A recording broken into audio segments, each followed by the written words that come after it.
Yo, what's up, guys? All right.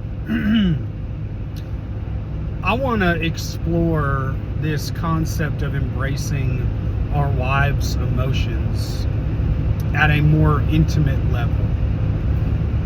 First, our wives' emotions are not for us to manage. We don't need to try and control how she's feeling. We do need to have a structure within ourselves through which she has the freedom to feel. There's a reason that our wives feel things so deeply. And really, it is a gift for both parties to provide an avenue and the freedom for her to feel the intensity of her emotions. The same woman that is overwhelmed with joy one day can be overcome by grief or pain or sorrow or anger or hope or forgiveness or desire. There's so many different components and facets to her emotional makeup. And it is to your advantage and her advantage that she gets to feel those fully in the marriage. A very dangerous and sad place to be is when she can't do that. So, men, I'm going to encourage you to discipline yourself and strengthen yourself in a manner in Christ that gives her the ability to experience that full range of her emotions. There's so much beauty in it. And it is, when I say it's a gift, I am not joking. I'm not being facetious. I am just literally saying this is a gift. Because if she can feel the negative emotions and has a place to release those, and she can also feel the positive emotions and has a place to release those, it provides a more full experience from a feminine perspective that is necessary in your marriage for the marital growth and the growth of the family. Also, it will give us men the gift of developing strength so that the masculine components of the marriage also show up and provide leadership and safety and direction and provision and protection. And both of those things together create that unit and that oneness. It just as us men are created in God's image, those women are created in God's image. Those same emotions that a woman brings to the table is the counterpart to the strength that we bring to the table. It's not a one is better than the other. It becomes a complementary effect on your relationship, in your home, with your family, and to the greater good of the world around you. So, men, I really just want to strongly encourage us to stop trying to shut her down when her emotions come to the table. Instead, consider opening your heart and killing your ego and looking for the beauty that joy and anger and pain and hope and production and desire and how all of those things that she feels so deeply, how those things bring about a stronger version of yourself, a stronger version of herself, and a stronger version of your marriage.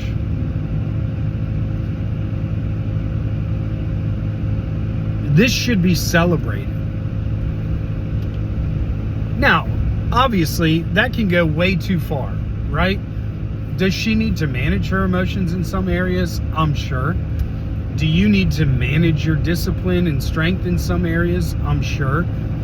But it is the coming together of the two of those things that can bring about a more beautiful union. And what's the purpose for marriage? Like, what's the purpose? It's to glorify God in that oneness and to bring forth new life. Now, that new life might be through children, it might be through business, it might be through loving your neighbor. There's a vast array of avenues that production can come into fruition. But shutting her emotions down is not the way to do it. Like, there's nothing valuable in just saying, you're overreacting, you need to chill. If you would just calm down, why don't you handle it this way? Look at it from this way. None of that stuff is valuable. And it works out to our advantage, really.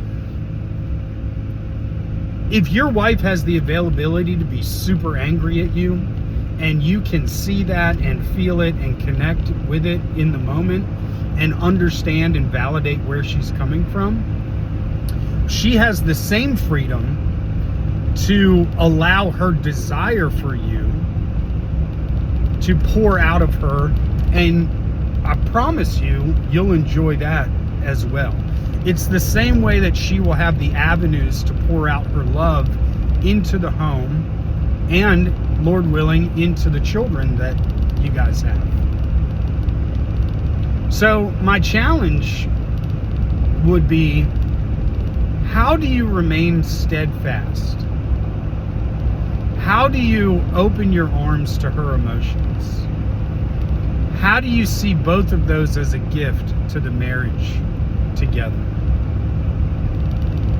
And then how do you walk that out on a Thursday morning when you're both real happy about something, or real stressed about something, or scared about something, or excited about something? How do you provide an environment to nurture her emotions? I made a comment about being gentle on your wife and being hard on the world.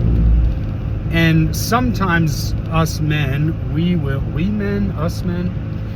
get that backwards. There is a beauty in seeing your wife joyful one morning and super frustrated that evening, because she's being honest with you. We're all emotional beings. Women tend to have stronger emotions, I would argue, in a marriage than the man. It's not a bad thing. It's how God designed it. And it's how do we connect in those ways together to still glorify the Lord. A lot of times we joke about it, we brush it off. Think about your wife's cycle through the month and what's going on in her body, and the hormones and the emotions and how things change.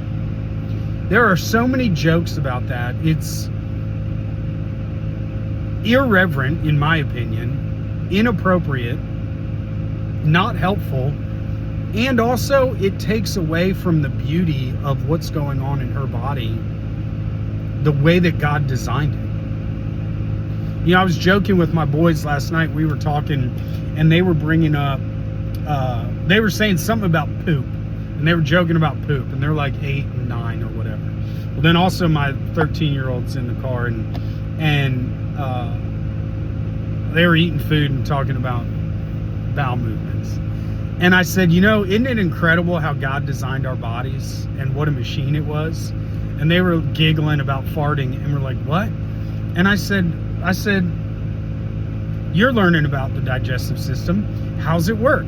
So he starts explaining to his little brothers, like, oh, well, it starts in your mouth and you're breaking it down in the saliva, and then it goes here, and this is what happens. And we got onto the topic of how amazing is it that there's acid in our stomachs that can break down meat that we just ate, but it won't break down itself as the stomach. And we kept talking about that, and then we got to the poop cycle. And anyway, we were just talking about the glory of the Lord in the creation of our bodies. But then as men, you'll joke about your wife and her cycle and go, oh, well, it's that time of the month, or it must be PMS. And I'm like, why is that a joke? It shouldn't be. There is a reverence that you should have, and an honor and respect that you should have for your wife's body and how it operates, and how her body impacts her emotions, and how her emotions impact her world and your world and those around you. The worst thing that you can do is try and expect your wife to be a man like you in her thinking and in her emotions and how she handles them. What a terrible marriage that would be. It would be boring. It would be quiet. Like there's so many things that the way that your wife's body works and the way that her emotions work, there's so many things about it that are miraculous and beautiful. And the way that you should approach her emotions is, tell me more. I want more of that. When you're angry, get it all out. I need it off your chest. Give it to me. And be a safe place that she can actually get that off her chest and not have you feel attacked, smaller, like a little boy, complaining about how she makes you feel and all of that stuff. Like, set that aside and say, yeah, tell me more. But then also when she's joyful and hopeful and encouraged, yeah, give me more of that too. I want more of that. How do we continually open our hearts to wanting more from our wives, not from a asking more of them, but from a desiring to be closer to who she is?